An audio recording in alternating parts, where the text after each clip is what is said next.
बिस्मिल्लाहिर्रहमानिर्रहीम। अस्सलाम वालेकुम। मैं हूं chef Mohammad Khalid. Chef Khalid kitchen and friends में आपको वेलकम कहता हूं। रमज़ान मुबारक की आमद है। आज हम बनाएंगे माश की दाल के बले और इसके साथ साथ उसको हम किस तरह सेव कर सकते हैं उसका तरीक़ा बताएंगे। चलिए रेसिपी स्टार्ट करते हैं शेफ़ खालिद के स्टाइल में।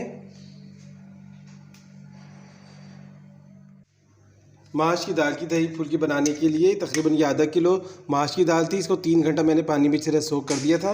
इसके अलावा इसमें जाएंगी 5 से 6 हरी मिर्चें और 10 से 12 लहसुन की कलियाँ, 1 टीस्पून कुटी हुई मिर्ची जाएंगी, सॉल्ट यानी कि नमक हस्ब ज़ायक़ा जाएगा। अच्छा देखिए, पानी इसमें थोड़ा सा डालना है अंदाजे से कि इसका अच्छे से बैटर बन जाए। बिस्मिल्लाहिर्रहमानिर्रहीम। देखिए ज़बरदस्त, कितना अच्छा ज़बरदस्त ब्लेंड हुआ है। देखिए ज़बरदस्त। हाफ़ टी स्पून इसमें हींग जाएगी, 1 टीस्पून मीठा सोडा जाएगा। अच्छा देखिए, इसको अच्छे से बहुत थोड़ी इसमें मेहनत लगेगी। 5 मिनट तक अच्छे से इसको फेंटना है, अच्छे से करना है इसको कि अच्छे से यकजान हो जाइए।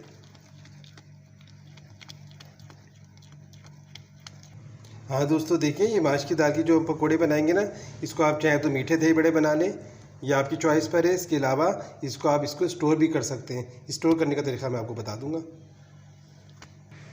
बिस्मिल्लाह। देखिए माशाल्लाह से बैटर रेडी है, ज़बरदस्त। इसको हम फ्राई करके दिखाते हैं।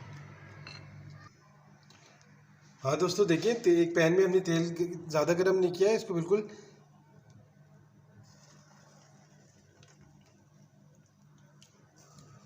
बिल्कुल मतलब कम आंच पे गरम करना, ज़्यादा नहीं करना। अगर ज़्यादा आप गरम करेंगे ना तो सारे बड़े हमारे जल जाएंगे। बिस्मिल्लाहिर्रहमानिर्रहीम। देखिए दोस्तों, ज़बरदस्त माशाल्लाह से माश की दाल की फुल्की कितनी ज़बरदस्त, कितनी फुली फुली बन रही है। मैं आपसे कहता हूँ मेरी रेसिपी को स्टेप बाय स्टेप फॉलो करें, इंशाल्लाह परफेक्ट कैसी बनेगी, श्योर इंशाल्लाह जैसे मैंने बनाई है। अब मैं आपको तमाम फुल्कियाँ बना के फिर आपको अगला स्टेप बताता हूँ। बिस्मिल्लाह। माशाल्लाह से ज़बरदस्त। देखिए माश की दाल के पकौड़े रेडी हैं। अब आपको उसका मैं अगला स्टेप बताता हूँ। बिस्मिल्लाहिर्रहमानिर्रहीम। ये आधा किलो दही था, इसको अच्छी तरह मैं फेंटूँगा। बिस्मिल्लाह। हाँ दोस्तों देखिए, ये मसाला मेरा होममेड है। इसका अगर आपको इस मसाले की रेसिपी चाहिए तो मैं डिस्क्रिप्शन बॉक्स में मैं लिंक सेंड कर दूंगा, वहाँ से चेक कर सकते हैं। हाँ दोस्तों देखिए, मसाले को आप अपनी चॉइस के लिहाज से जितना पसंद करना चाहें उतना ऐड करें। ज़बरदस्त। हाँ दोस्तों देखिए, ये फुल्कियाँ हैं। अगर आप इसको फ्रीज़र में रखें और फ्रीज़र से निकालने के बाद इसको आपको ये करना पड़ेगा कि नीम गर्म पानी में इसको सोक करना पड़ेगा, लेकिन इस वक्त फ्रेश है। इसको मैंने टैप वाटर में इसमें डालूँगा।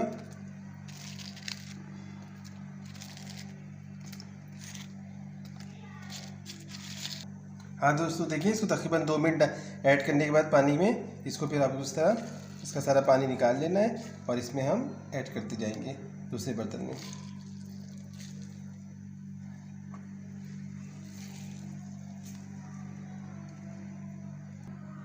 तमाम बड़ों को मैंने सेट कर दिया है। अब इस पर दही ऐड करेंगे जो हमने बनाई थी। ज़बरदस्त। बिस्मिल्लाह।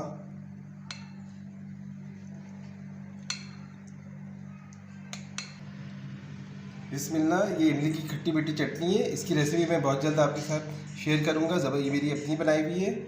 ज़बरदस्त। माशाल्लाह से देखिए कितना ज़बरदस्त परफेक्ट लुक आ रहा है और खाने भी इंशाल्लाह बड़े मज़ेदार हैं। हाँ दोस्तों देखिए, माशाल्लाह से माश की दाल के दही बड़े रेडी हैं। अब मैं बाकी जो पकौड़े थे मैं आपको बता दूँ क्या करना है। हाँ देखिए, इस तरह की एयर टाइट पैक बाज़ार में आसानी से मिल जाते हैं। अगर ना हो तो आप एयर टाइट पैक जार भी आते हैं, उसमें तमाम इसमें ऐड करें। हाँ देखिए, इसको एयर टाइट लॉक कर दिया इसको अच्छी तरह। अब इसको आप ठंडा करके फ्रीज़र में रख दें और पूरा रमज़ान एंजॉय करें। बिस्मिल्लाहिर्रहमानिर्रहीम। माश की दाल के दही बड़े रेडी हैं। कैसी लगी आज की रेसिपी? पसंद आए मुझे लाइक करें, शेयर करें, सब्सक्राइब करें। मिलते हैं इंशाल्लाह नई रेसिपी के साथ। फ़ी अमानिल्लाह।